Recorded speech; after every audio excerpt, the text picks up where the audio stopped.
Usipendake kila mtu ajue udhaifu yake. Hebu tu bwana sasa tukunyota kidogo atilia. Nikanyota tulikuli. Shopo atakuendea sayo kwa bwana. Wakati mwingine tia kishiko ya maji ndani ya mdomo wako. Mfora, na kusema kidogo tena acha ya kuimba. Ndio kuimba hisi hapa.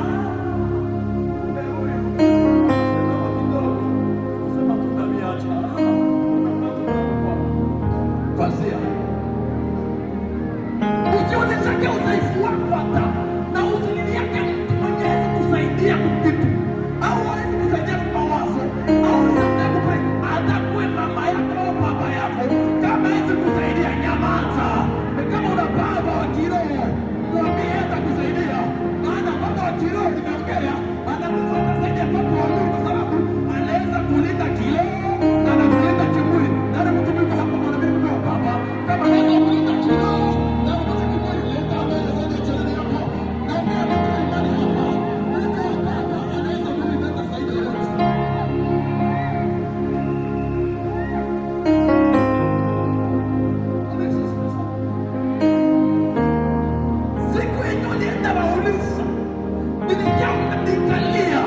nilisikia